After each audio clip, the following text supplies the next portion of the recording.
Halo semuanya, perkenalkan nama saya Cornelia Widya Ayu Paramita dengan NIM 2005523001 dari kelas A2DLC Program Studi S1 Akuntansi Fakultas Ekonomika dan Bisnis Universitas Tikubang Semarang. Pada kesempatan ini saya akan mempresentasikan tentang langkah-langkah audit manajemen guna memenuhi nilai ujian tengah semester mata kuliah audit manajemen yang diampu oleh Bapak Arif Himawan.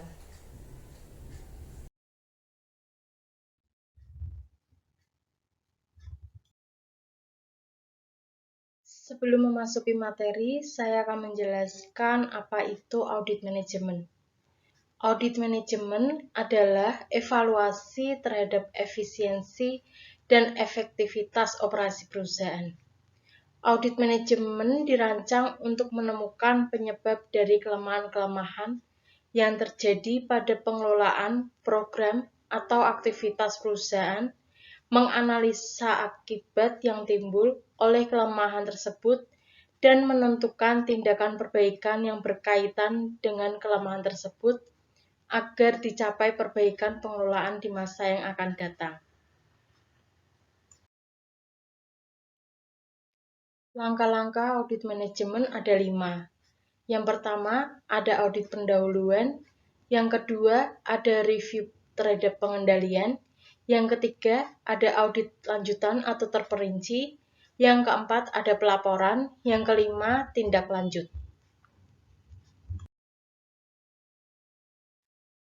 Yang pertama, ada audit pendahuluan. Audit pendahuluan dilakukan dalam rangka mempersiapkan audit lebih dalam. Audit ini lebih ditekankan pada usaha untuk memperoleh informasi latar belakang tentang objek audit. Beberapa hal penting yang harus diperhatikan berkaitan dengan pelaksanaan audit pendahuluan. Antara lain yaitu yang pertama, pemahaman auditor terhadap objek audit. Yang kedua, ada penentuan tujuan audit. Yang ketiga, penentuan ruang lingkup dan sasaran audit. Yang keempat, review terhadap peraturan dan perundang-undangan yang berkaitan dengan objek audit. Yang kelima, pengembangan kriteria awal dalam audit.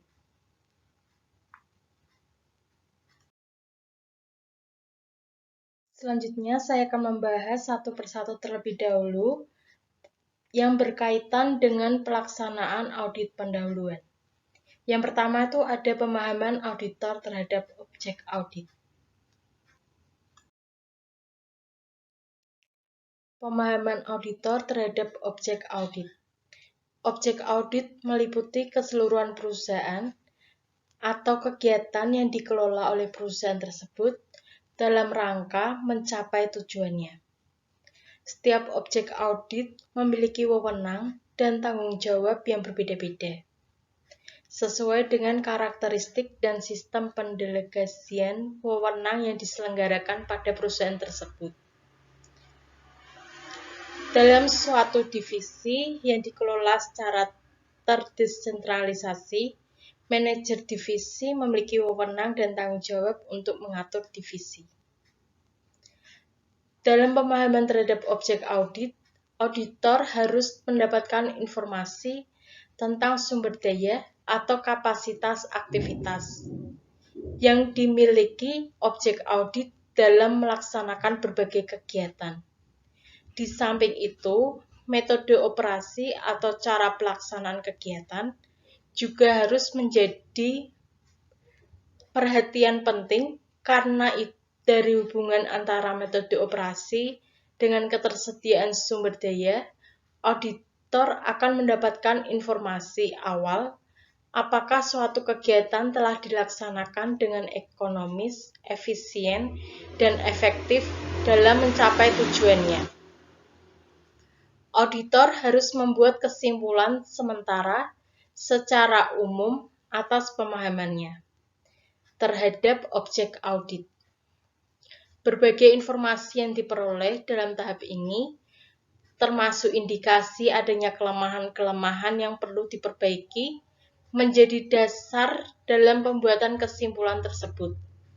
Walaupun kesimpulan ini masih bersifat sementara, berbagai temuan yang diperoleh pada tahap ini, terutama indikasi adanya kelemahan-kelemahan yang perlu diperbaiki, dapat digunakan sebagai dasar sementara untuk menentukan tujuan, ruang lingkup, sasaran audit, dan penentuan kriteria serta bukti-bukti yang diperlukan.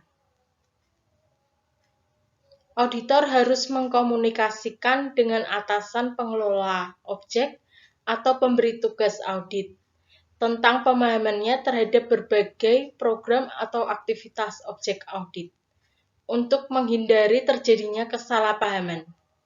Komunikasi ini lebih efektif jika dilakukan secara tertulis, dengan meminta tanggapan pemberi tugas audit tentang hal-hal berikut.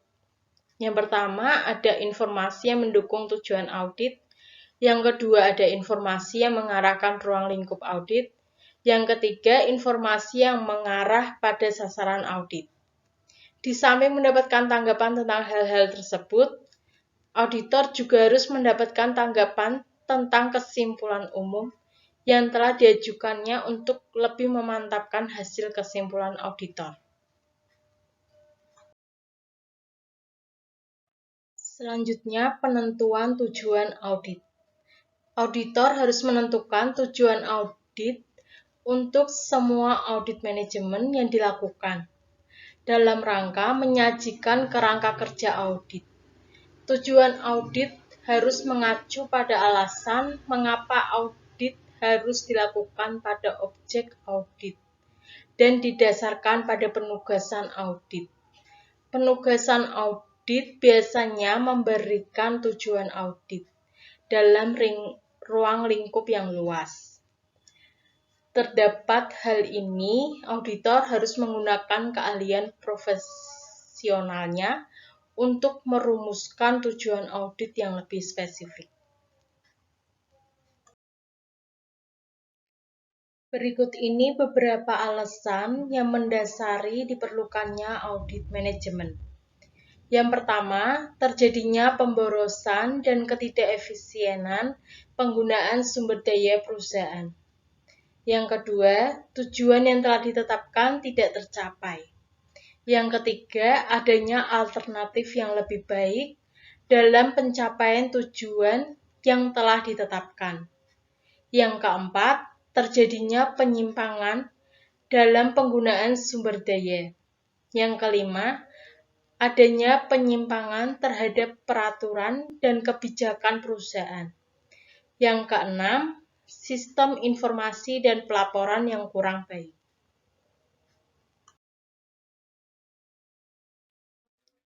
Cara yang dilakukan auditor dalam merumuskan tujuan sebagai berikut.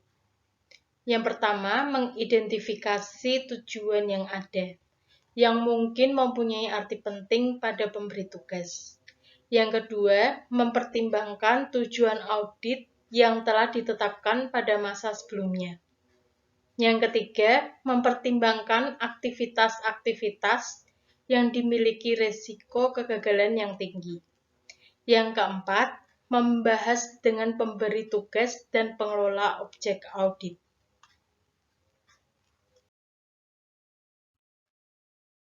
Jika auditor memiliki wewenang yang besar untuk menentukan tujuan audit, harus memperhatikan dengan cermat tentang arti penting dan risiko yang berkaitan dengan audit tersebut. Kedua hal ini dapat memberikan petunjuk atau indikasi tentang bidang-bidang yang harus diuji dalam audit. Dalam penentuan tujuan audit, auditor harus memperkirakan dan mengukur dengan cermat apakah yang pertama, sasaran dapat atau memungkinkan untuk diaudit. Yang kedua, sumber daya cukup tersedia untuk melaksanakan audit. Yang ketiga, waktu pelaksanaan yang tersedia cukup untuk audit.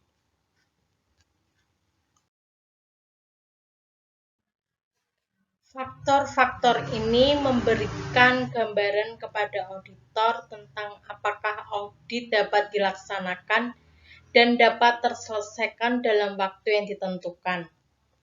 Arti penting program atau aktivitas sangat berpengaruh dalam rangka penentuan tujuan audit. Besarnya anggaran yang dikelola dalam program atau aktivitas,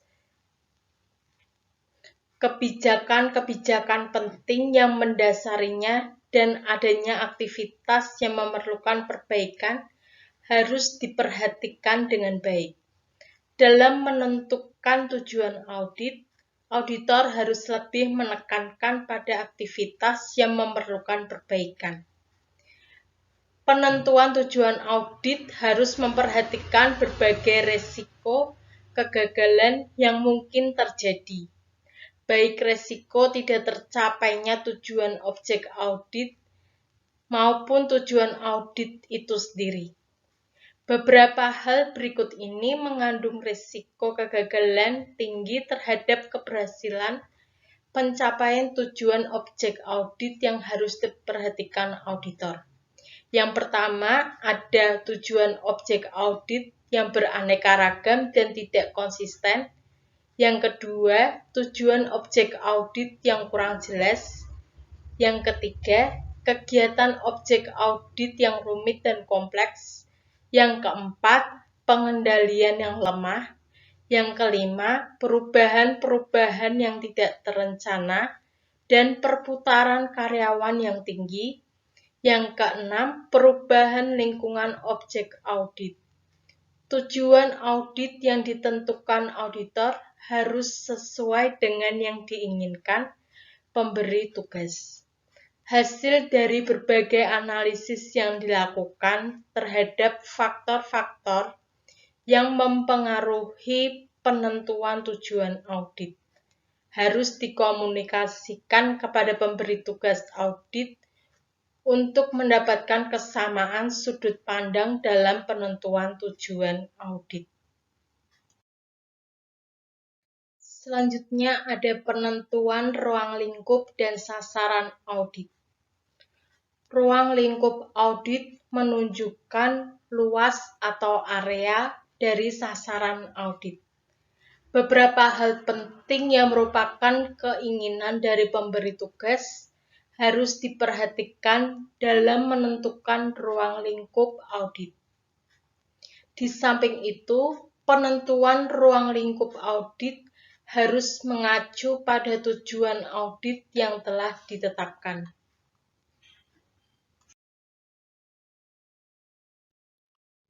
Secara garis besar, ruang lingkup audit manajemen terdiri atas sebagai berikut. Yang pertama, bidang keuangan. Ruang lingkup bidang keuangan ini mencakup yang pertama, pengendalian dan pertanggungjawaban dana dan kekayaan lain serta kewajiban keuangan perusahaan. Yang kedua, pertanggungjawaban audit dari kegiatan yang dilakukan. Yang ketiga, penyelenggaraan catatan akuntansi. Yang keempat, laporan keuangan. Yang kelima, pemanfaatan sistem akuntansi yang dimiliki perusahaan.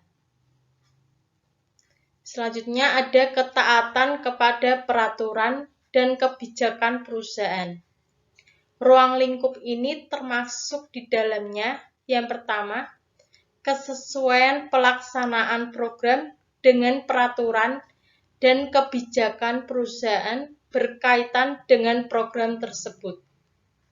Yang kedua, kesesuaian penerimaan dan penggunaan dana dengan peraturan dan kebijakan perusahaan berkaitan dengan program tersebut. Selanjutnya ada ekonomisasi. Ruang lingkup audit ekonomisasi menekankan pada bagaimana setiap aktivitas atau kegiatan dalam objek audit mengelola dana yang dimiliki objek audit dalam memperoleh hasil yang lebih besar, termasuk pencapaian alternatif pelaksanaan kegiatan dalam mencapai tujuan dengan biaya yang lebih rendah. Selanjutnya ada efisiensi. Efisiensi menyangkut optimalisasi penggunaan sumber daya untuk mencapai tujuan yang telah ditetapkan. Pada bagian ini, auditor menekankan pada bagaimana seharusnya proses berjalan sehingga tercapai tujuan dengan pemanfaatan secara optimal sumber daya yang dimilikinya. Yang kelima, selanjutnya ada efektivitas. Pada ruang lingkup ini, auditor menekankan perhatiannya pada pencapaian tujuan program dan kegiatan yang sudah ditetapkan, pemanfaatan hasil program, dan pengaruh pemanfaatan hasil program atau kegiatan terhadap pencapaian tujuan perusahaan secara keseluruhan.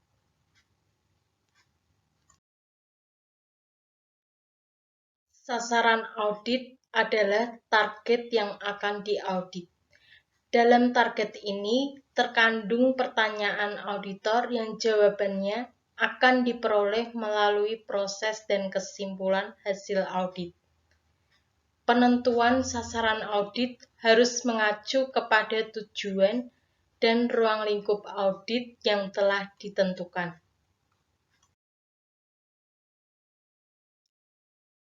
Ada 3 elemen penting dalam setiap sasaran audit, yaitu yang pertama ada kriteria. Merupakan norma, standar, atau sekumpulan standar yang menjadi panduan setiap individu atau kelompok dalam melakukan aktivitasnya, sebagai pelaksanaan atas wewenang dan tanggung jawab yang diberikan padanya. Standar atau norma ini dipergunakan untuk menilai aktivitas atau hasil aktivitas dari setiap individu atau sekelompok pada objek audit. Kriteria dapat berupa standar operating procedure atau SOP, job description, peraturan perusahaan, rencana bisnis, atau petunjuk pelaksanaan suatu aktivitas dan standar evaluasinya, serta bentuk-bentuk lain yang mungkin sesuai dengan karakteristik objek audit. Yang kedua ada penyebab.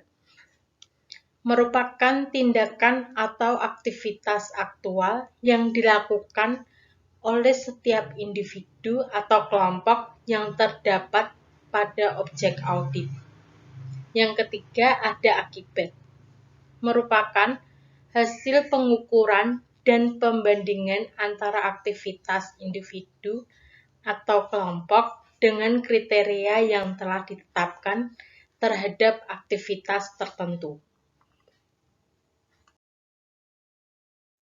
Selanjutnya ada cara menyajikan temuan audit.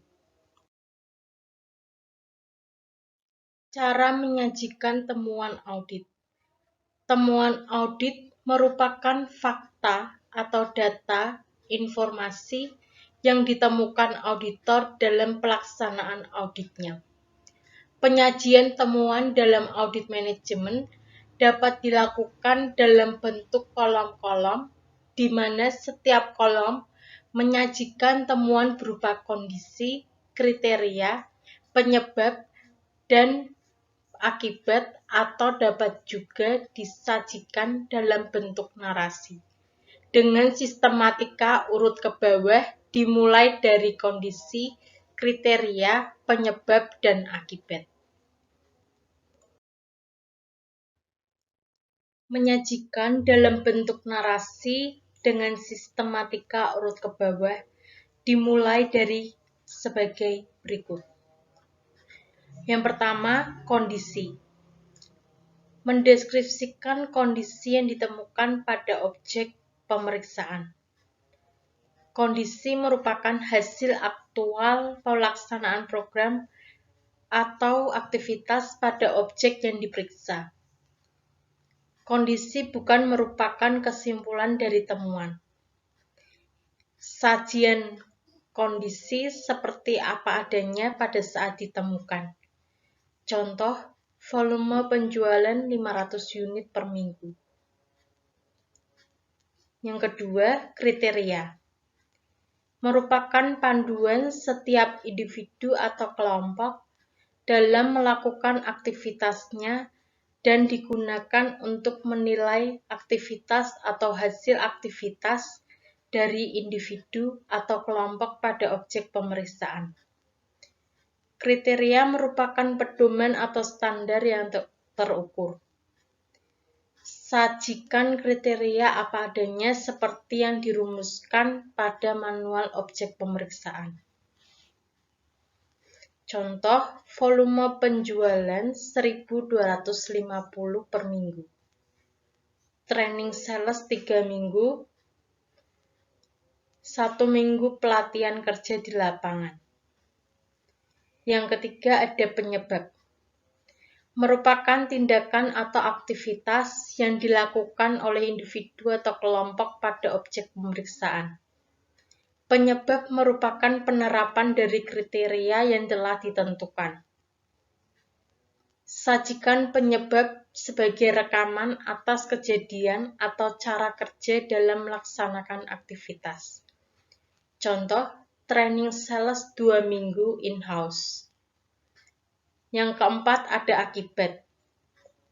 Merupakan hasil pengukuran dan pembandingan antara aktivitas individu atau kelompok dan kriteria yang telah ditetapkan terhadap aktivitas tersebut. Lakukan penilaian dan pengukuran terhadap pengaruh dari perbedaan antara pencapaian aktivitas dengan kriterianya. Contoh, akibat dari tidak tercapainya volume penjualan, laba yang dicapai belum mampu memenuhi target.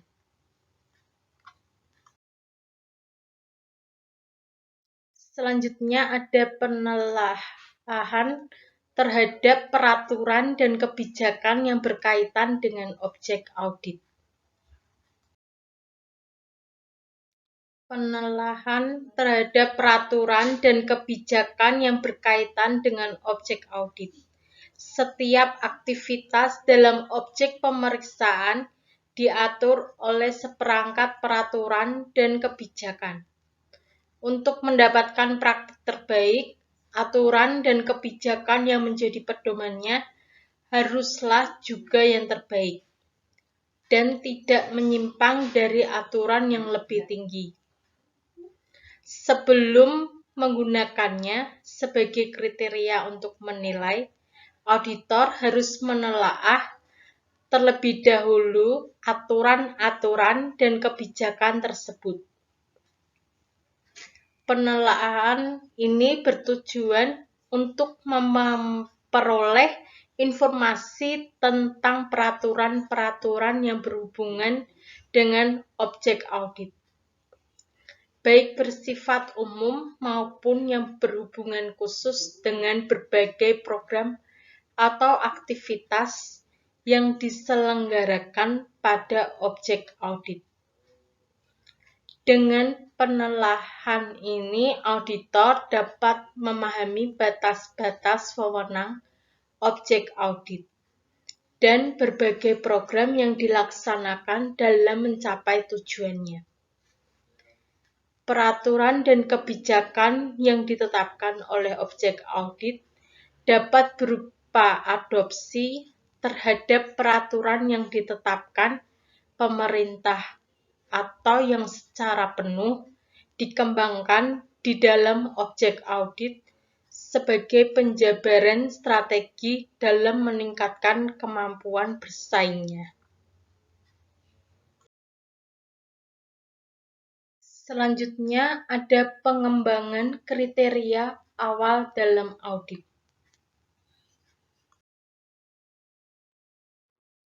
Pengembangan kriteria awal dalam audit. Kriteria adalah norma atau standar yang merupakan pedoman bagi setiap individu maupun kelompok dalam melakukan aktivitasnya di dalam perusahaan. Kriteria ini akan digunakan untuk menilai pelaksanaan dan pengendalian berbagai aktivitas yang dilakukan dalam perusahaan. Oleh karena itu, pentingnya peranan kriteria dalam audit manajemen. Auditor harus yakin bahwa kriteria yang digunakan sudah tepat dalam menilai ekonomisasi, efisiensi, dan efektivitas berbagai program atau aktivitas di dalam perusahaan. Faktor yang mempengaruhi kriteria yang akan digunakan dalam audit antara lain, yang pertama ada tujuan dari kegiatan yang diaudit, yang kedua, pendekatan audit. Yang ketiga, ada aktivitas tujuan audit.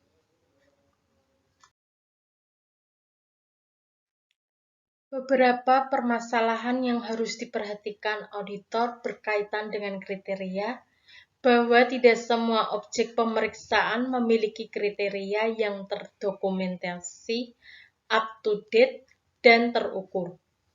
Terhadap permasalahan ini, auditor harus mampu mengembangkan kriteria awal yang bisa digunakan sebagai dasar dalam pelaksanaan audit. Oleh karena audit juga berkaitan dengan pemilik atau pengelola objek yang diaudit, maka kriteria awal yang dikembangkan oleh auditor harus dipahami dan disepakati oleh pihak audit. Dalam pengembangan kriteria awal ini, auditor dapat mengacu pada beberapa sumber antara lain. Yang pertama, undang-undang atau peraturan yang berlaku. Yang kedua, kebijakan-kebijakan yang ditetapkan dalam objek audit. Yang ketiga, norma atau standar yang sudah mendapat pengakuan atau diterima secara umum. Yang keempat, kriteria yang digunakan pada objek audit sejenis. Yang kelima, pengalaman auditor dalam tugas-tugas audit sebelumnya pada objek audit sejenis. Karakteristik kriteria yang baik antara lain realistis, dapat dipercaya, dapat diukur, bebas dari pengaruh kelemahan manusia, mengarah pada temuan-temuan dan kesimpulan untuk memenuhi kebutuhan informasi pemberi tugas audit. Yang keenam, dirumuskan secara jelas dan tidak mengandung arti ganda yang dapat menimbulkan interpretasi berbeda. Yang ketujuh, dapat dibandingkan. Yang kedelapan, diterima semua pihak. Yang kesembilan, lengkap. Yang kesepuluh, memperhatikan adanya rentang waktu pada saat suatu kejadian atau kegiatan berlangsung. Kesimpulan hasil audit pendahuluan. Dari audit pendahuluan, auditor harus membuat kesimpulan atas hasil audit pendahuluan yang telah dilakukan. Kesimpulan ini akan menjadi dasar dalam menentukan langkah-langkah audit yang akan diambil dalam tahapan audit selanjutnya. Pada tahap ini pula, auditor seharusnya sudah menetapkan tujuan audit walaupun masih bersifat sementara. Kesimpulan hasil audit pendahuluan memuat tentang hal-hal berikut. Yang pertama, daftar bidang atau kegiatan yang mengandung kelemahan yang akan dijadikan tujuan audit pada tahap audit selanjutnya. Yang kedua, alasan mengapa bidang atau kegiatan tersebut memerlukan audit manajemen. Yang ketiga, temuan-temuan sementara yang diperoleh berkaitan dengan bidang atau kegiatan yang termasuk dalam daftar bidang atau kegiatan yang masih mengandung kelemahan berdasarkan kriteria yang telah ditetapkan. Yang keempat, rekomendasi sementara yang diajukan untuk memperbaiki kelemahan-kelemahan yang ada. Yang kelima, tindakan-tindakan perbaikan yang sudah dilakukan objek audit berdasarkan rekomendasi sementara yang diberikan auditor sebelumnya. Yang keenam, bukti-bukti yang perlu diperoleh pada audit selanjutnya berkaitan dengan tujuan audit sementara yang telah ditetapkan. Langkah-langkah audit manajemen selanjutnya yang kedua yaitu review terhadap pengendalian manajemen. Dalam rangka mengoptimalkan penggunaan sumber daya, memotivasi karyawan untuk melaksanakan peraturan dan kebijakan yang telah ditetapkan, serta mencegah terjadinya berbagai penyimpangan dalam pencapaian tujuan perusahaan. Manajemen harus melaksanakan fungsi pengendalian. Sistem pengendalian manajemen merupakan sistem yang digunakan untuk mengumpulkan, menganalisis informasi, mengevaluasi, dan memanfaatkannya, serta berbagai tindakan yang dilakukan oleh manajemen dalam melakukan pengendalian. Suatu sistem pengendalian manajemen harus dapat menjamin bahwa perusahaan telah melaksanakan strateginya dengan efektif dan efisien.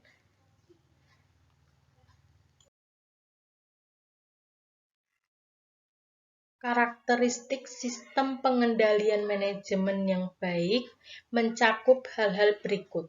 Yang pertama, pernyataan tujuan perusahaan.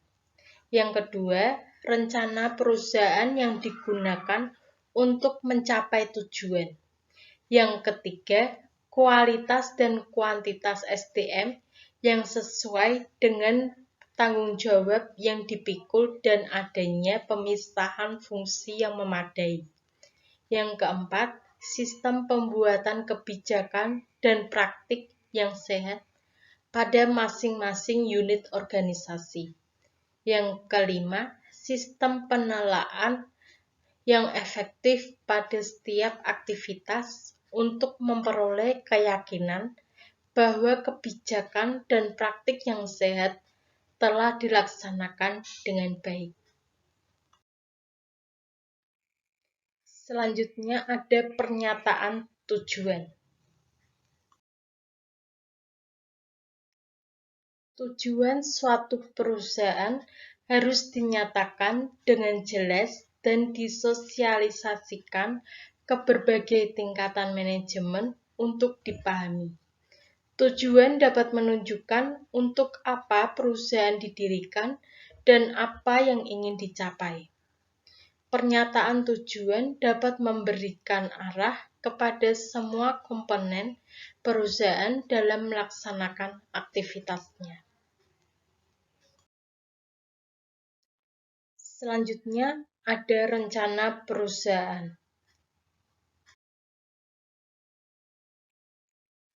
Rencana yang merupakan penjabaran dari tujuan perusahaan harus disusun untuk mencapai sasaran perusahaan baik jangka pendek maupun jangka panjang, yang biasanya juga diikuti dengan penentuan strategi untuk mengimplementasikannya. Dalam rangka mencapai sasaran perusahaan, rencana diimplementasikan dalam bentuk berbagai program atau aktivitas lengkap dengan anggaran yang ditetapkan untuk setiap program atau aktivitas tersebut. Rencana dalam bentuk anggaran dapat digunakan sebagai sarana untuk mengendalikan berbagai program atau aktivitas yang dilaksanakan, termasuk sebagai alat untuk mengevaluasi pelaksanaan program atau aktivitas tersebut.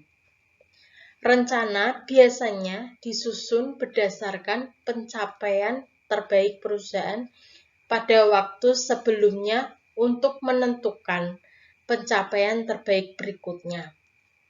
Oleh sebab itu, penyusunan rencana harus diawali dengan adanya identifikasi terhadap ketersediaan sumber daya, berbagai hambatan internal, peluang-peluang yang mungkin ingin dicapai, dan berbagai hambatan eksternal yang mungkin dihadapi. Tidak kalah pentingnya, selain realistis, rencana juga harus memuat tentang keinginan melakukan perbaikan secara terus-menerus. Selanjutnya ada kualitas dan kuantitas sumber daya manusia yang memadai.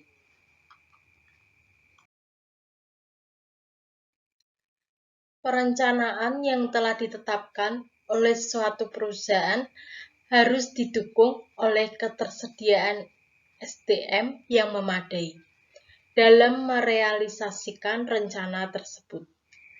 Keberadaan SDM menjadi sangat penting karena semua wewenang dan tanggung jawab berhubungan dengan keberadaan sumber daya manusia tersebut. Kebutuhan SDM dalam perusahaan harusnya lebih menekankan kepada kapasitas yang harus tersedia dihubungkan dengan berbagai program atau aktivitas yang dilaksanakan dalam perusahaan.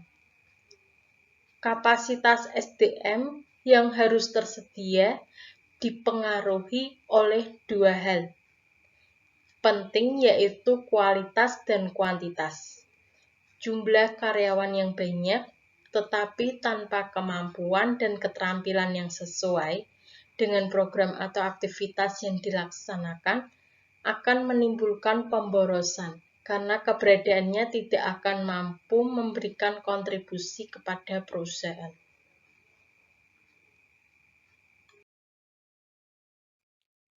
Untuk menilai ketersediaan SDM dan efektivitasnya dalam mendukung pencapaian tujuan perusahaan, auditor harus memperhatikan hal-hal sebagai berikut. Yang pertama, apakah rekrutmen karyawan yang dilakukan telah melalui suatu perencanaan SDM?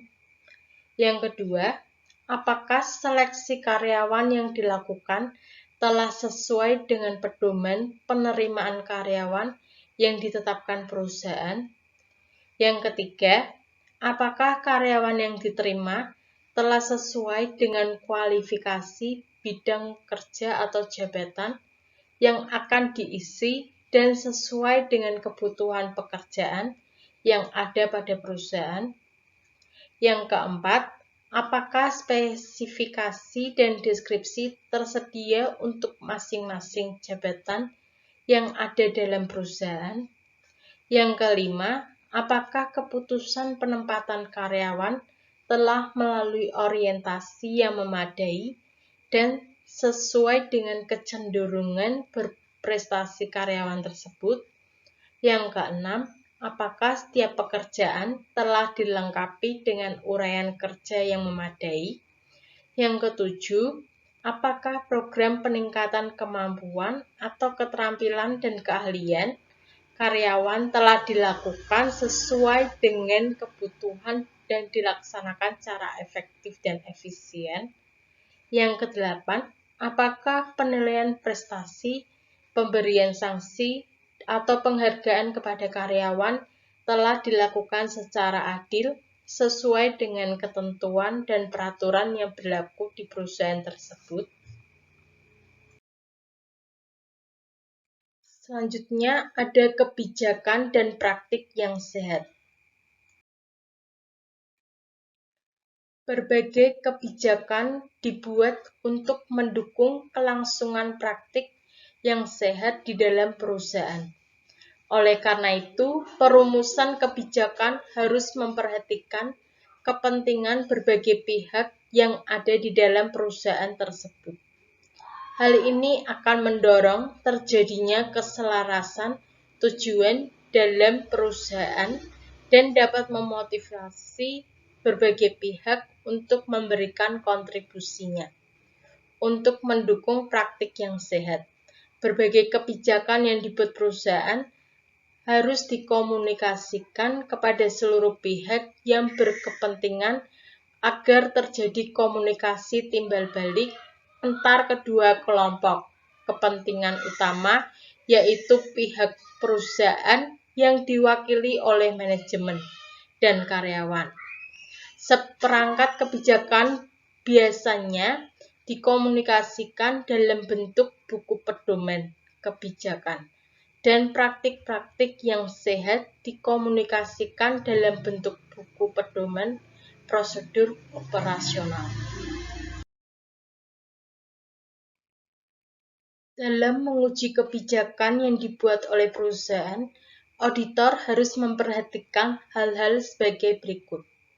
Yang pertama, apakah kebijakan dinyatakan dengan jelas dalam bentuk tertulis dan sistematis serta dikomunikasikan kepada seluruh tingkatan manajemen dan karyawan secara sistematis dan tepat waktu?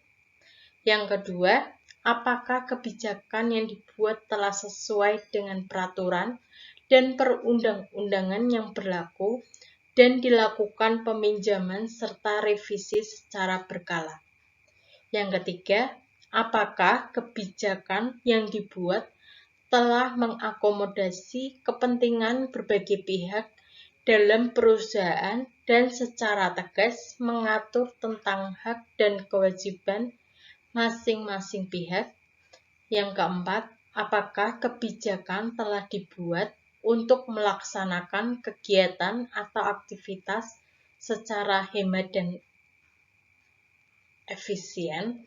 Yang kelima, apakah ada kebijakan khusus bagi setiap pengendalian manajemen lain yang relevan dengan pelaksanaan setiap kegiatan, termasuk sanksi-sanksi terhadap pelanggaran kebijakan tersebut berdasarkan peraturan yang berlaku? Selanjutnya ada sistem review yang efektif. Sistem review menyangkut bagaimana pihak-pihak yang berwenang melakukan review terhadap berbagai aktivitas atau kegiatan yang dilakukan. Hal ini merupakan suatu bentuk pengendalian terhadap proses yang berlangsung. Manajemen harus menetapkan sasaran yang ingin dicapai dan tolak ukur pengukuran ekonomisasi, efisiensi, dan efektivitas dalam pelaksanaan aktivitas. Efektivitas sistem pelaporan internal perusahaan dapat dinilai dari hal-hal berikut. Yang pertama, apakah sistem pelaporan yang dimiliki dapat memberikan informasi mutakhir yang dibutuhkan oleh pejabat-pejabat yang bertanggung jawab untuk kepentingan tindakan manajemen atau perencanaan, pengendalian, dan evaluasi? Yang kedua, apakah ada keharusan dari setiap pelaksanaan untuk melaporkan secara tertulis setiap hasil kerja atau aktivitas yang dilakukan? Yang ketiga, apakah laporan disusun berdasarkan data dan informasi yang benar dan tepat waktu? Sementara itu, efektivitas audit internal dapat dinilai dari hal-hal berikut ini. Yang pertama, apakah ada petugas auditor internal dapat dan telah ditempatkan pada posisi yang benar dalam organisasi? Yang kedua, apakah ruang lingkup auditnya ditetapkan dengan jelas dan audit internal tersebut telah memenuhi syarat kompetensi, dapat diandalkan, dan tepat waktu? Yang ketiga, apakah audit ditekankan pada perbaikan organisasi dan adakah prosedur yang mengatur tindak lanjut atau hasil auditnya? Kesimpulan hasil review dan pengujian terhadap pengendalian manajemen dapat memberikan gambaran kepada auditor tentang hal-hal berikut ini. Yang pertama, keandalan sistem pengendalian manajemen perusahaan dalam memandu operasional yang berlangsung pada perusahaan. Yang kedua, apakah tersedia cukup bukti yang dibutuhkan dalam pengembangan tujuan audit sementara menjadi tujuan audit yang sesungguhnya. Yang ketiga, langkah kerja yang dilaksanakan pada tahap berikutnya untuk memudahkan program kerja audit lanjutan. Ada 7 langkah kunci yang harus diperhatikan auditor dalam melakukan review dan pengujian terhadap pengendalian manajemen perusahaan. Yang pertama, menetapkan tingkatan penting dan kepekaan hal-hal pokok dari program atau aktivitas yang diaudit.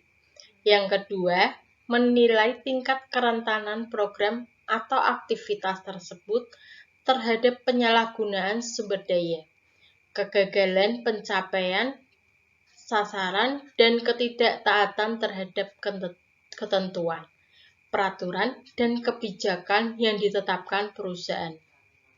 Yang ketiga, mengidentifikasi dan memahami pengendalian manajemen yang relevan.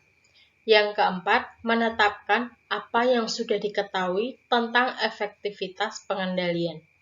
Yang kelima, menilai kecukupan desain pengendalian. Yang keenam, menetapkan melalui pengujian apakah pengendalian yang ada sudah cukup efektif. Yang ketujuh, melaporkan hasil-hasil penilaian manajemen dan mendiskusikan tindakan-tindakan perbaikan yang diperlukan. Langkah-langkah audit manajemen yang ketiga yaitu audit lanjutan atau terperinci. Audit tahap ini bertujuan untuk memperoleh bukti yang cukup untuk mendukung tujuan audit yang sesungguhnya, yang telah ditetapkan berdasarkan hasil review dan pengujian pengendalian manajemen. Pada tahap ini, auditor harus mampu mengungkap lebih lanjut dan menganalisis semua informasi yang berkaitan dengan tujuan audit, sehingga akhirnya dapat disusun suatu kesimpulan audit dan dibuat rekomendasi yang dapat diterima oleh objek audit. Langkah-langkah audit pada tahap ini meliputi yang pertama, mengumpulkan tambahan informasi latar belakang objek audit yang diperlukan.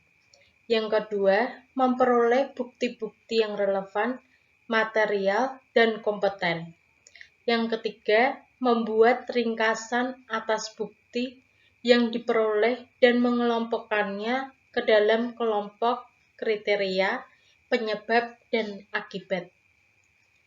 Yang keempat, menyusun kesimpulan atas dasar ringkasan bukti yang diperoleh dan mengidentifikasi bahwa akibat yang ditimbulkan dari ketidaksesuaian.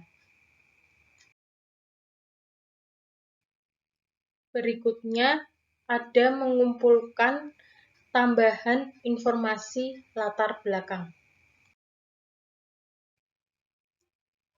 Pada langkah ini menekankan pada usaha untuk mendapatkan data yang lebih lengkap dalam menganalisis aktivitas yang diaudit sebagai dasar pembuatan kesimpulan audit.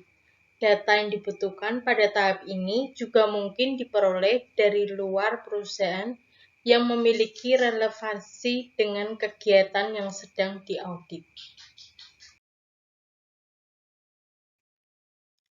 Selanjutnya, ada memperoleh bukti. Dari sudut pandang auditor, bukti adalah fakta dan informasi yang dapat digunakan sebagai dasar pembuatan kesimpulan audit. Bukti harus mempunyai hubungan dengan kriteria audit, objektif, relevan, dan bermakna.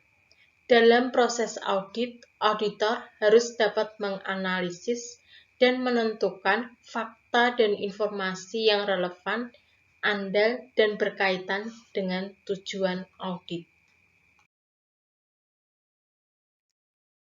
Tujuan dalam perolehan bukti ini adalah untuk menentukan bahwa yang pertama, kriteria atas kegiatan yang diaudit sudah sesuai dan dapat diterima. Yang kedua, terdapat pelaksanaan yang menyimpang merupakan penyebab dari timbulnya akibat yang kurang menguntungkan bagi kegiatan yang diaudit. Yang ketiga, terdapat akibat yang cukup penting dan material dari terjadinya perbedaan antara kondisi dengan kriteria yang telah ditetapkan. Metode yang umum digunakan untuk memperoleh data meliputi yang pertama ada observasi lapangan, yang kedua wawancara, yang ketiga penggunaan kuesioner. Agar dapat digunakan sebagai dasar pembuatan kesimpulan audit, semua bukti yang diperoleh dalam audit harus memenuhi kriteria berikut. Yang pertama, relevan, berhubungan dengan aktivitas yang sedang diaudit. Yang kedua, material, cukup berarti dalam mempengaruhi kesimpulan yang dibuat. Yang ketiga, kompeten, diperoleh dari sumber independen dan dapat dipercaya. Yang keempat, cukup, memadai sebagai dasar pembuatan kesimpulan. Selanjutnya ada membuat ringkasan dan mengelompokkan bukti.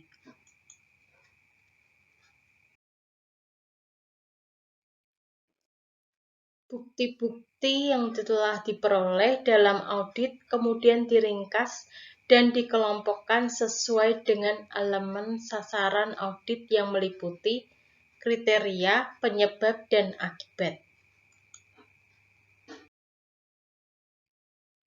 Selanjutnya ada pengembangan temuan dalam audit lanjutan.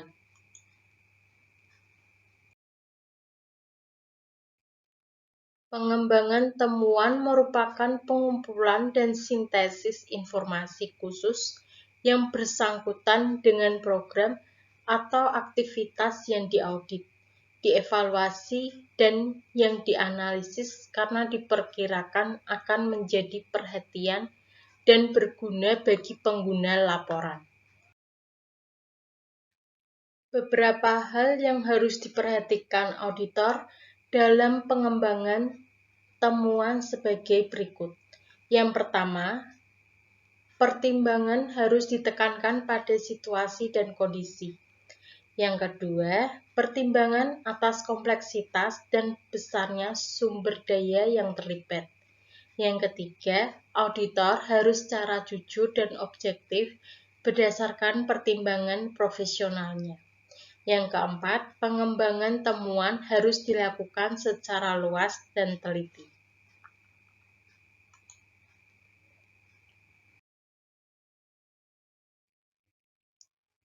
Beberapa langkah dalam pengembangan temuan meliputi yang pertama, mengenali batas-batas wewenang dan tanggung jawab pejabat yang terlihat dalam pelaksanaan program atau aktivitas yang diaudit. Yang kedua, memahami secara seksama sebab-sebab terjadinya kelemahan pada program atau aktivitas yang diaudit. Yang ketiga, tentukan apakah kelemahan tersebut merupakan kelemahan yang berdiri sendiri atau tersebar luas pada berbagai program atau aktivitas yang lain. Yang keempat, menentukan akibat atau arti penting dari kelemahan tersebut. Yang kelima, menentukan rekomendasi atau saran-saran untuk perbaikan. Selanjutnya ada perubahan luas dan arah pengembangan temuan.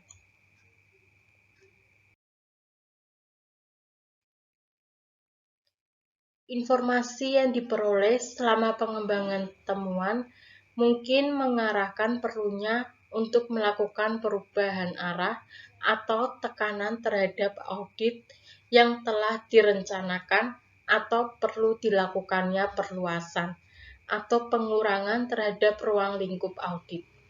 Untuk mengetahui perlunya perubahan tersebut, auditor harus mengawasi secara saksama terhadap perkembangan hal-hal yang mungkin merupakan temuan.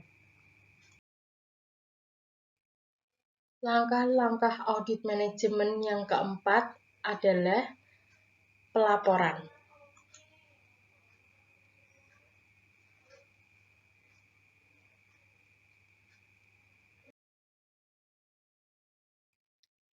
Bagian akhir dari proses audit manajemen adalah pelaporan hasil audit. Ada dua cara penyajian laporan audit manajemen, yaitu yang pertama, cara penyajian yang mengikuti arus informasi yang diperoleh selama tahapan-tahapan audit. Yang kedua, cara penyajian yang mengikuti arus informasi yang menitik beratkan penyajian kepada kepentingan para pengguna laporan hasil audit. Laporan memuat kesimpulan audit tentang elemen-elemen atas tujuan audit dan rekomendasi yang diberikan untuk memperbaiki berbagai kekurangan yang terjadi serta rencana tindak lanjut dalam mengaplikasikan rekomendasi tersebut. Langkah-langkah audit manajemen yang kelima yaitu tindak lanjut. Implementasi tindak lanjut atas rekomendasi yang diberikan auditor merupakan bentuk komitmen manajemen dalam meningkatkan proses dan kinerja perusahaan atas beberapa kelemahan atau kekurangan yang masih terjadi. Auditor tidak memiliki kewenangan memaksa dan menuntut manajemen untuk melaksanakan tindak lanjut sesuai dengan rekomendasi yang diberikan, tetapi lebih menempatkan diri sebagai supervisor atas rencana, pelaksanaan, dan pengendalian tindak lanjut yang dilakukan, agar menarik dan dapat meningkatkan komitmen manajemen atas perbaikan proses dan kinerjanya. Rekomendasi seharusnya merupakan hasil diskusi dan rumusan bersama antara manajemen dan auditor. Di samping itu, rekomendasi harus menyajikan analisis dan manfaat yang diperoleh perusahaan jika rekomendasi tersebut dilaksanakan, serta kerugian yang mungkin terjadi jika rekomendasi tidak dilaksanakan karena tidak ada tindakan perbaikan yang dilakukan perusahaan.